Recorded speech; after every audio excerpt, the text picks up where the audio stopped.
جی السلام علیکم ڈاکٹر صاحب، کیسے ہیں آپ؟ خیریت سے ہیں؟ ٹھیک ٹھاک ہیں؟ وعلیکم السلام. یہ انٹرویو کا سلسلہ بہت طویل ہو گیا، آپ کہیں بور تو نہیں کر دیا میں نے؟ آپ کے اتنے مصروف آدمی ہیں، آپ کو بار بار ذمہ دے رہا ہوں. نہیں بالکل بھی نہیں سر، بالکل بھی نہیں. اچھا، گفتگو تو ابھی چلتی رہے گی مزید، لیکن ایک موضوع پہ میں آپ سے آج یقیناً بات کرنا چاہوں گا، اور جس پہ شاید ممکن آپ آگے پلان کر رہے ہوں، لیکن ابھی تک کی گفتگو ہم نے اس کو اتنا کور نہیں کیا ہے، اور وہ ہے منصورہ حالہ. اور ایک بہت اچھا مدرسہ، اس کی اپنی روایتیں ہیں. منصورہ کی روایتیں سندھ کے ساتھ بھی ہیں اور لاہور کے ساتھ بھی ہیں. تو پہلے تو ذرا بتائیے کہ منصورہ حالہ ہے کیا، اور آپ کی اس سے ایسوسیشن کیا ہے؟ تو دیکھیے، منصورہ حالہ کے بارے میں میں بھی ابھی ایکسپلور کر رہا ہوں معلومات جو ہے، کیونکہ بہت زیادہ ڈاکومنٹس مجھے ملے نہیں منصورہ کی تاریخ کے بارے میں. منصورہ حالہ یہ تو پتہ چل گیا کیسے بنا، کب بنا، لیکن اس کی اور بہت ساری ڈیٹیل، کیونکہ ایک بہت قدیم ادارہ ہے، 70 سال ہو گئے ہیں اس کے قیام کو. جی. اصل میں منصورہ حالہ کا بیک گراؤنڈ سر یہ ہے کہ 50s میں، 50 کی دہائی میں ایک صاحب تھے مولانا شفیع نظامانی صاحب. جی جی. انہوں نے ایک دینی ادارے کے قیام کے لیے 300 ایکڑ ایگریکلچر لینڈ دے دی تھی. 300 ایکڑ بہت بڑی زمین ہے، بہت بڑی زمین ہے. کیونکہ وہ نہری زمین بھی ہے. اچھا. تو سندھ میں جو نہری زمین ہے سر، اس کی وہ بڑی قیمتی ہوتی ہے بارانی کے مقابلے میں. ہر جگہ پورے پاکستان میں سندھ میں بہت ویلیوبل زمین ہے یہ.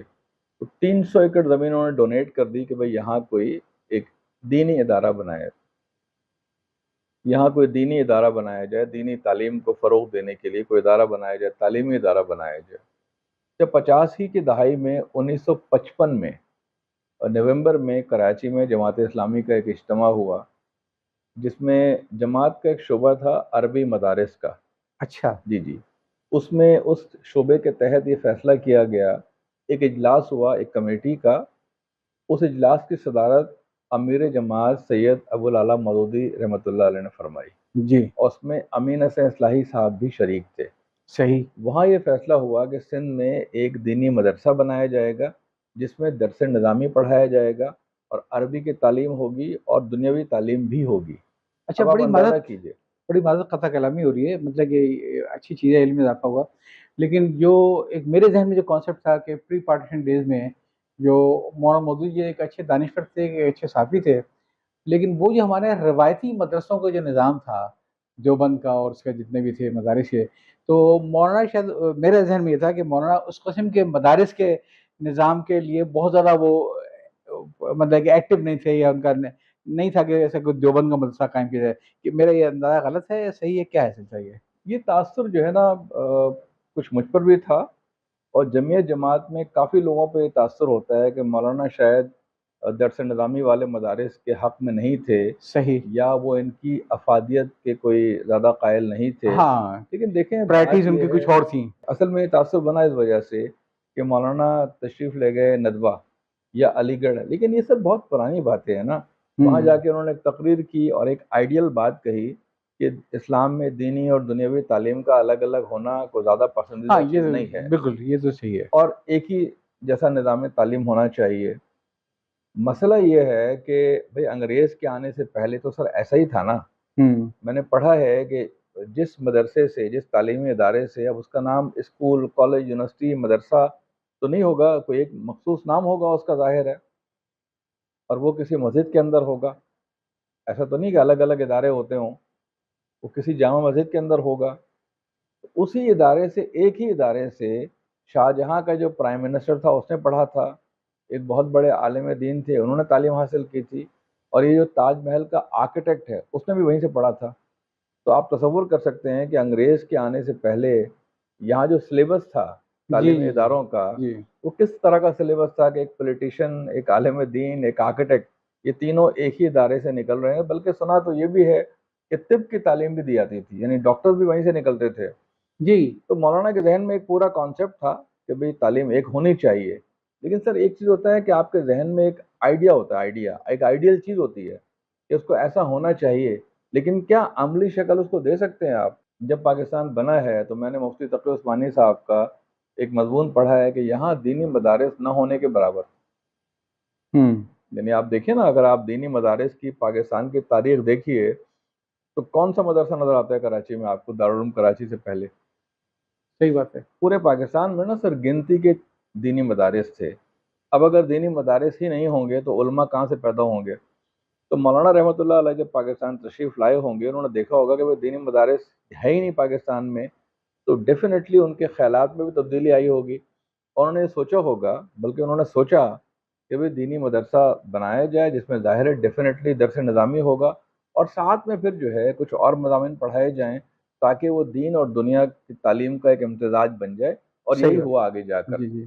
تو جن لوگوں کو یہ غلط فہمی ہے، جیسے کہ مجھے ہی پہلے غلط فہمی تھی، ایسا بالکل بھی نہیں ہے. دیکھیں جماعت اسلامی پاکستان کی واحد سیاسی جماعت ہے جو اپنی تاریخ کو مرتب کرتی ہے رداد جماعت اسلامی کی شکل میں. ایون شورا کی ردادیں بھی شائع ہو چکی ہیں 8 جلدوں میں. تو کوئی بھی آدمی پڑھ سکتا ہے، میں نے بھی وہیں سے پڑھا ہے سر، ٹھیک ہے نا. تو اس میں لکھا ہوا ہے باقاعدہ کہ 1955 کے نومبر میں کراچی میں اجتماع ہوا. اس میں ایک کمیٹی کے اجلاس کی صدارت مولانا نے کی. اس میں فیصلہ ہوا کہ سندھ میں ایک دینی ادارہ بنایا جائے گا، مدرسہ بنایا جائے گا جس میں درس نظامی پڑھایا جائے گا اور ساتھ میں اور کورسز بھی ہوں گے الحمدللہ. یہ مدرسہ جو منصورہ جب زمین مل گئی 300 ایکڑ تو کام زمین، آسان ہو گیا. اور یہ بھی ڈیسائیڈ ہو گیا کہ مدرسہ بننا ہے، تو پھر اس کے نتیجے میں یہ مدرسہ بنا تھا سر. یہ ایک اس کا انیشیل، وہ جو آپ نے پوچھا مجھ سے کہ مولانا تو اس کے خلاف تھے، تو خلاف نہیں تھے مولانا، بلکہ مولانا نے خود یہ مدرسہ بنوایا ہے. اصل میں بات کیا ہے کہ دیکھیں، جس چیز کو نا میں چاہتا ہوں کہ لوگ اچھی طرح سمجھ جائیں، وہ یہ ہے کہ دیکھیں سر دین میں علماء کی اور فقہا کی بڑی بنیادی اہمیت ہے.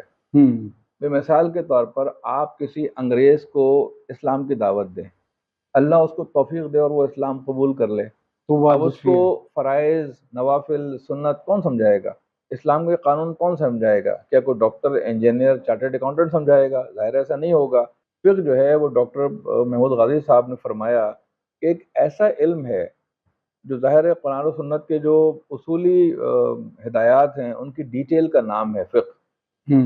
فقہ کا تعلق، فقہ واحد علم ہے جو انسان کی پیدائش سے پہلے سے لے کر اس کے مرنے کے بعد تک انسان پہ لاگو ہوتا رہتا ہے. یہ بڑی اہم بات ہے کہ فقہ ایک ایسا علم ہے جو انسان کی پیدائش سے پہلے سے لے کر اس کے مرنے کے بعد تو اس پہ لاگو ہوتا ہے. بڑی اب اس کی میں مثال دیکھیں نا سر، اس کو اس طرح سمجھیں آپ. ایک بچہ ہے، ماں کے پیٹ میں ہے، اسے کوئی جان لیوا بیماری ہے، کوئی موروثی، اس کو کوئی وراثتی وہ ہے، اس کو کوئی ایسا مرض ہے تھیلیسیمیا ٹائپ کا. اب یہ فیصلہ کرنا فقہا کا کام ہے کہ وہ بتائیں ڈاکٹروں کو کہ آپ ایبارشن کرائیں گے، نہیں کرائیں گے، کب کرائیں گے. ٹھیک ہے سر، یہ فیصلہ ڈاکٹر تو نہیں کر سکتا نا، ڈاکٹر بھی تو آخر مجبور ہوتا ہے، بلکہ اس کی ذمہ داری ہے کہ کسی فقیہ سے فتویٰ لے. اسی طریقے سے مرنے کے بعد وراثت تقسیم ہونی ہے، یہ کون سمجھائے گا کسی کو؟ یہ تو علم دین ہے نا سر، تو دین کا علم ہے. تو دیکھیں دنیا میں جب تک کہ دنیا قائم ہے اور اسلام برقرار رہے اور رہے گا انشاءاللہ، علماء اور فقہا کی ضرورت، مستند علماء اور فقہا کی ضرورت باقی رہے گی. کیا یہ ضرورت Dow medical college, Sindh medical college سے اور یونیورسٹی سے پیدا ہوگی؟ یہ کیسے پوری ہوگی ضرورت سر؟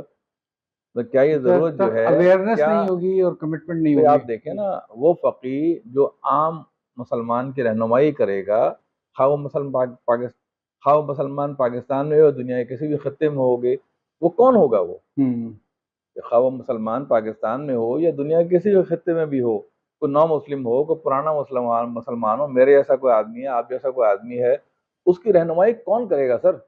کیا کوئی ڈاکٹر کرے گا؟ دیکھیں یہ ممکن نہیں ہے. ہمارے ہاں بعض بہت غلط فہمیاں، لوگوں کو غلط تصورات ذہنوں میں آ گئے ہیں کہ فلاں صاحب کا مطالعہ بہت اچھا ہے. بھائی ایک آدمی، میرے جیسا ایک آدمی جس نے 5 سال MBBS کیا، ہاؤس جاب کی، وہ ایک آرڈنری ڈاکٹر بن گیا، اسپیشلسٹ نہیں ہے. اسپیشلسٹ بننے کے لیے آپ کو اور خواری کرنی ہے، اور محنت کرنی ہے، اور پڑھائی کرنی ہے. تو آپ مجھے بتائیں، علم دین کو ہم مذاق سمجھتے ہیں کیا؟ ایک ڈاکٹر بننے کے لیے، ایک انجینئر بننے کے لیے، چارٹرڈ اکاؤنٹنٹ بننے کے لیے تو آپ کو 5 سال کی پڑھائی کرنی ہے، بہت تجربہ حاصل کرنا ہے. اسپیشلسٹ بننے کے لیے اس کے بعد پڑھنا ہے. تو کیا علم دین جو ہے وہ کوئی معمولی چیز ہے خدا نخواستہ کہ بس جی میں 25 کتابیں پڑھ لوں تو عالم بن جاؤں گا، دینی اسکالر؟ یہ ایک مذاق ہے، یہ ایک سنگین مذاق ہے سر، اور اس سے باز آنا چاہیے لوگوں کو. تو دینی تعلیم کے لیے مخصوص تعلیمی ادارے لازمی ہیں، لازمی ناگزیر ہیں. ان کے بغیر آپ علماء اور فقہا پیدا کر ہی نہیں سکتے ہیں. یہ ذہن میں رکھنا چاہیے لوگوں کو.